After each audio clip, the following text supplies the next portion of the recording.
I mean, just to talk about, a team that they did face in the final, Chelsea in 2021, basically the epitome of an up and down season.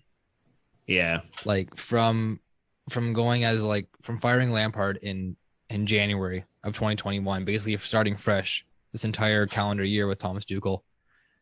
The bright start that he got once he came to Chelsea, they got that manager bump, that the new guy in town kind of thing. They started to play a little bit better.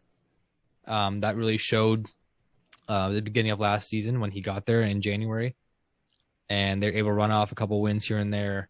Obviously, massive wins in the Champions League against Atletico and Real Madrid, like just huge teams. Mm-hmm. And then to get to the final against Man City, that was obviously like their bread and butter of last season. Like when Lampard got sacked, the season was already so far gone that they basically only had one thing to focus on. Yeah. They were out of the FA Cup, the Carabao Cup. That had nothing to do with them anymore. They were so far out of the Premier League title that all they basically had was Champions League. So they put everything that they had in the Champions League. Clearly, it paid off. I mean, as a whole, I would probably count 2021 as a success from a Chelsea standpoint, because it has been a couple of years since we had any trophies for the team. Mm-hmm.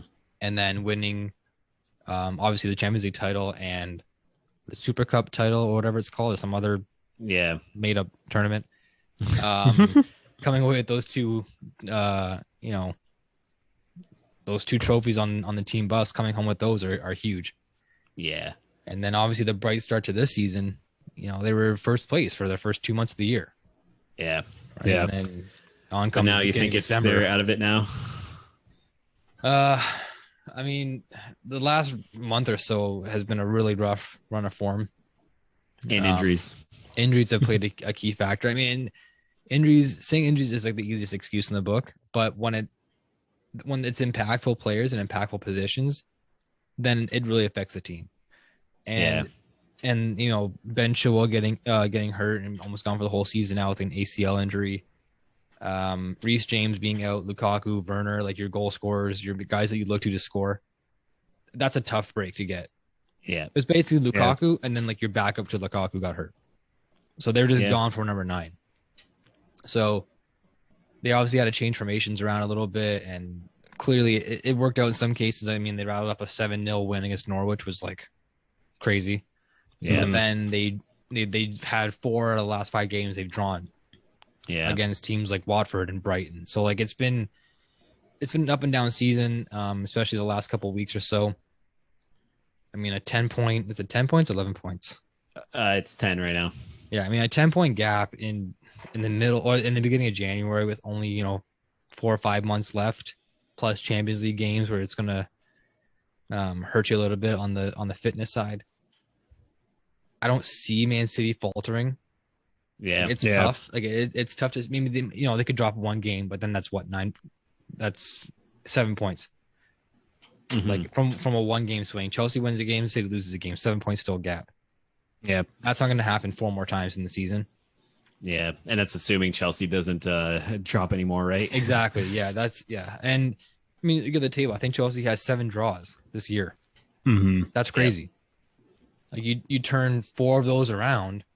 Quick math. I don't know. Story. It's 8 points. Like, it's 8 more points to close the gap to 2 points against City.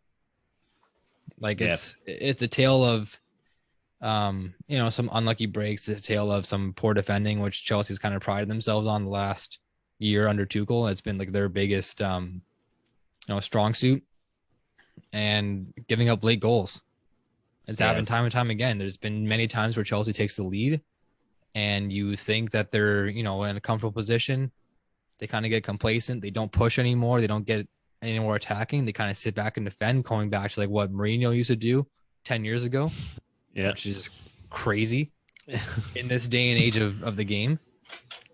But it comes to bite them in the ass, and it costs them. Like a game against Brighton, a game against Watford, a game against well, this is another one. I mean, the game against Leeds where they won in the 90th minute, that was still like a super tight game. Yeah. That they almost blew in the last, 10 minutes of the game, and they got lucky with another PK. So Everton, that's the other draw against Everton. Yeah. Where do you think it's next for the whole Lukaku saga? I mean, he kind of shot himself in the foot a little bit with those comments. Well, yeah, I mean, Tuchel can't not, keep him out of the side, because if Lukaku says that and then he keeps him in the side, then it's like, he loses respect for Tuchel, right? Yeah, Tuchel had to kind of step up a little bit and like show who's boss. If you guys don't know, Romelu Lukaku had an interview with Sky Italia. I think it actually took place a couple weeks ago, and it just came out now, which is kind of fitting timing. Yeah. But he was saying how he's basically missing his time at Inter.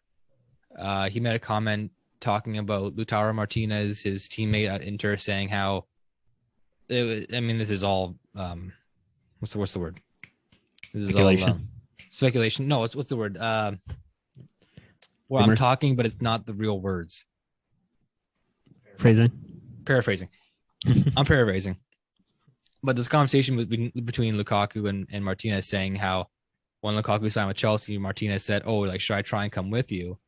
And Lukaku basically said, "Oh, don't worry, I'll be back," saying that he'll be back at Inter. He mentioned that in the interview. He was saying he was kind of disgruntled and he wasn't playing the system he was promised to by Tuchel when he said, "You're going to come to the team." So, I mean, these are all things that behind closed doors between the manager and the player should be kind of kept behind closed doors and not put out there in the media. So I think on him, that's kind of poor, not poor business, but like poor sportsmanship on behalf of like Chelsea and who you represent.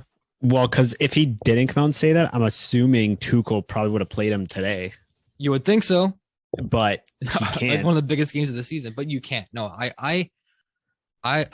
I'm proud of what Tuchel did, because he has to step up and show like kind of who's boss and who's in charge of the team. Yeah, I mean, you can't have a player talking poor about the team, about the manager, and especially the player guys high profile as Lukaku is. If it was like some youth academy player or something, they would kind of get brushed under the rug.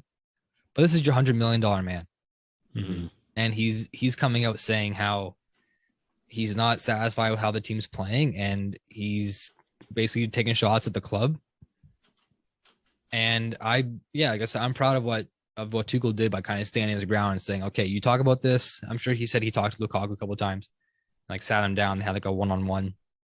But for him to, put his foot down and say, "Okay, this is how I'm going to like quote punish you by not playing you in one of the biggest games of the season," and Chelsea almost squeaking out a win in a very sketchy game.